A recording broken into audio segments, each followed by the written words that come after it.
tandaan niyo po ang totoong ibig sabihin ng PDP ay Pangulong Duterte panghabang buhay. Mabuhay ang PDP! Ako po at kasama po ng aking co-accused na si Atty. Bobo Terion ay nandito para makiisa po sa 44th anniversary natin. Sa una pong tingin, yung number 44, no, parang hindi maganda mga nakakabit na alaala dyan. Ano naisip nyo sa 44? Oh, di syempre, lahat naman po tayo na unang naaalala sa number 44 ay yung January 15, 2015. January 25 yata yan. Na massacre ng ating mga kapulisan, no? So, hindi maganda.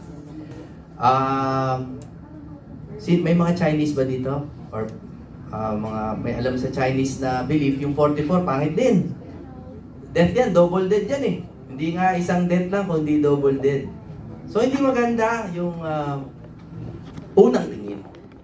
Unang tingin. Parang kami po, sa unang tingin, para kaming natalo sa eleksyon. Sa unang tingin. Pero sa pangalawang tingin, nanalo po kami. Yung 44, sa pangalawa pong tingin, una, simulan natin sa biblical significance, kung inyong mamarapatin. Si Jesus po is the fulfillment of the promise of Abraham, no? And he was 44 sa generation ni Abraham.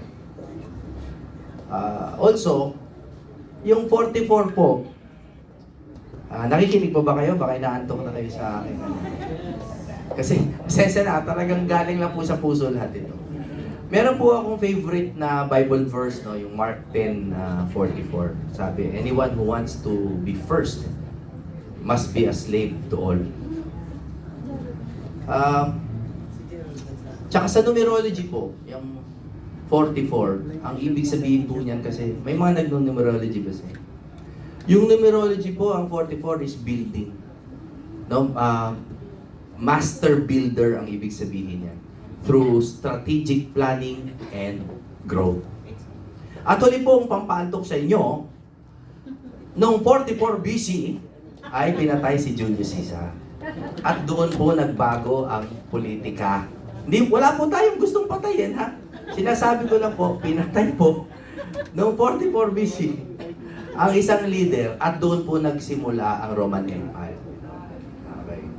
Yan ang mga significance ng number 44. Pero yung mga kahulugan yan, sa totoo po, wala namang bisa yan kung hindi natin lalagyan ng sarili nating kahulugan. Those are just coincidences in my opinion.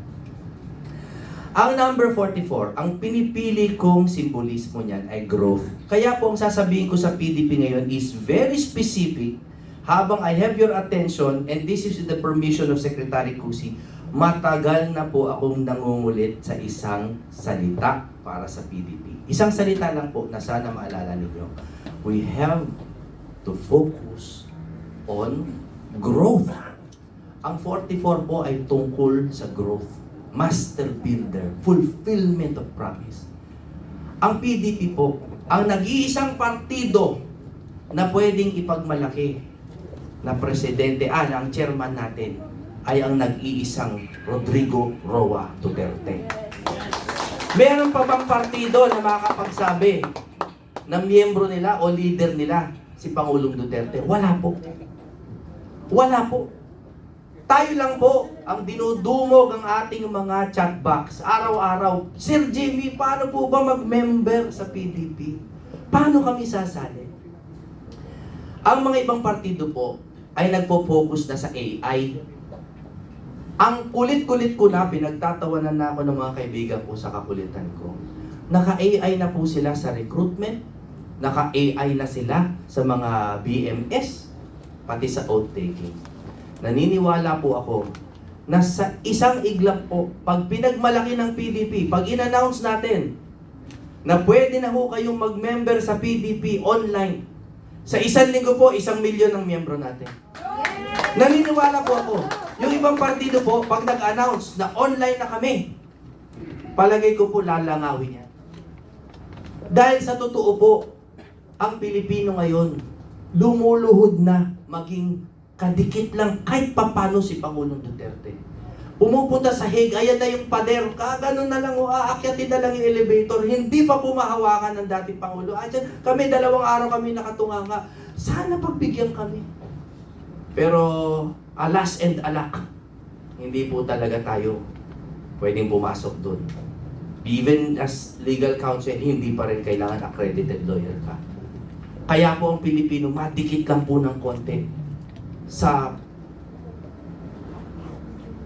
nakakaya ka, no? Yung sa ginawa ni Duterte para sa bayan, madikit ka lang doon sa majesty and brilliance of that golden history or golden part of our history. Kaya po ito po ang aking uling panawagan sa PDP. 44 is the number of growth. It is the fulfillment of promise. It is the change of politics.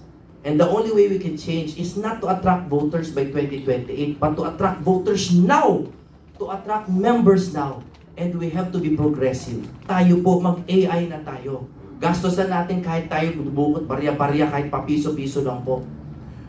Pumunta na po tayo sa AI, nagre-recruit. Pag nag-sign up, yung AI ang magbe-verify ng kanyang identity, totoong tao ba to, lisensya, address, mobile number, email. Pag alam niya ng totoo, sige mag-BMS ka na, online. Kahit po kami mga abogado, MCLE, Mandatory Continuing Legal Education, online na. Mawala ka sa frame, mamamatay. Pwede naman. Ang tanong ng iba, and again, I warned you, no, this is a very specific speech. Ang tanong ng iba, paano natin magkakaroon ng physical contact? Abay sa oath taking. Tapos po ng BMS online, tapos ng verification online, tawagin nyo, hindi yung padose-dosena. Pag 10,000 na sila, mag-oath taking tayo sa Philippine Arena. At bigla po sa isang buwan, palagay ko po, milyon-milyon ang magiging PDP member na bago. Dahil tandaan niyo po, ang totoong ibig sabihin ng PDP ay Pangulong Duterte panghabang buhay. Gagawin ko sana, Pangulong Duterte forever. Pero medyo mali kasi yung letter P doon.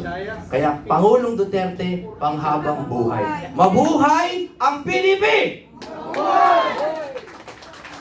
Galing ng speech.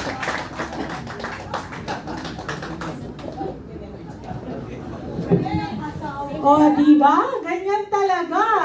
Nagbitbit talaga ng wisdom mula sa kanyang anak. Sana pala. Nandyan yung baby niya sa baba. Kaso lang, bawal nating hawakan kasi infant pa. Maselan pa yon. Pero, congratulations to you and of course, your attorney wifey.